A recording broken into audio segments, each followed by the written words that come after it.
धनुष की शक्ति परखने के लिए छोटे भाई ने अपने ही बड़े भाई को निशाना बनाया और एक ही तीर से उसे चट्टान से नीचे गिरा दिया। लेकिन जैसे ही बड़ा भाई नीचे घाटी में गिरने वाला था, 200 साल से बंद पड़ा एक दिव्य धनुष अचानक जाग उठा। इस जगह की रक्षा कर रहे दो महागुरुओं को तुरंत कुछ अजीब महसूस हुआ। अगले ही पल वो दिव्य धनुष अपनी जंजीरों से निकलकर तेजी से बाहर उड़ गया और गिरते हुए आदमी को हवा में रोककर सुरक्षित जमीन पर उतार लाया। दोनों महागुरु यह देखकर हैरान रह गए कि धनुष उस युवक के साथ जुड़ाव महसूस कर रहा था, जैसे वह उसी की तलाश कर रहा हो। यह समझकर कि शायद वही धनुष का असली मालिक है, उन्होंने उसे अपना शिष्य बना लिया। 1 साल की शिक्षा में उसकी ताकत बहुत बढ़ गई और धनुष व तलवार चलाने में वह बेहद माहिर हो गया। उसकी प्रतिभा देखकर गुरुओं ने उसे दिव्य धनुष दे दिया और कहा कि यह तो सिर्फ एक साधारण काला लोहे का धनुष है, जिसका वजन थोड़ा सा है और उसे हमेशा इसे अपने साथ रखना चाहिए तथा अभ्यास भी इसी से करना चाहिए। जब युवक ने इसका इस्तेमाल करना चाहा तो उसे पता चला कि वह इसे ठीक से उठा भी नहीं पा रहा था। दोनों हाथों और पूरी ताकत लगाने पर ही वह थोड़ा सा ऊपर उठता। जब उसने धनुष की डोरी खींचने की कोशिश की तो पूरी शक्ति लगाने पर भी वह बस थोड़ा सा ही खींच पाया। इससे वह अपने ऊपर शक करने लगा। गुरु ने उसे शांत रहने और कबीले में जाकर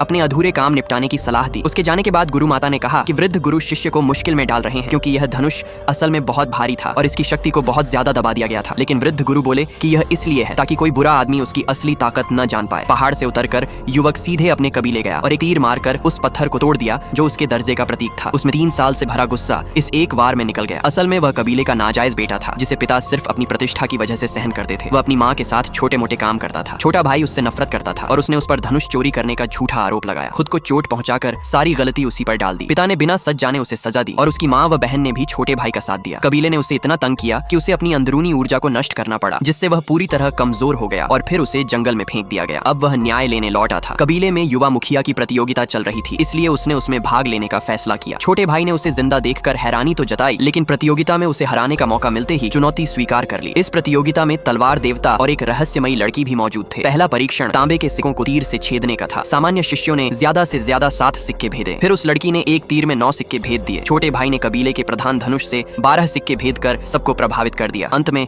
उस युवक की बारी आई। उसने दिव्य धनुष निकाला, लेकिन उसे उठाने में ही बहुत मुश्किल हुई। जब उसने डोरी खींची तो उसका चेहरा लाल हो गया, शरीर कांपने लगा और वह बस थोड़ा सा ही खींच पाया। तीर की दिशा बिगड़ गई और वह सिक्कों को छू भी नहीं पाया। तीर लक्ष्य तक पहुंचने से पहले ही नीचे गिर गया। लोग उसका मजाक उड़ाने लगे और उसे निकम्मा कहने लगे। दोनों महागुरु यह देखकर चिंतित थे। गुरु माता गुस्से में थीं, लेकिन वृद्ध गुरु बोले कि अभी और परीक्षाएं बाकी हैं, वह आगे जीत सकता है। युवक बहुत निराश था, पर तलवार देवता और युवती को कुछ अजीब महसूस हुआ। वे दोनों उसके पास आए। जैसे ही युवती ने तीर उठाया, जमीन फटने लगी। यह देखकर तलवार देवता हैरान रह गए और चिल्लाए कि यह आखिर कैसे हो सकता है।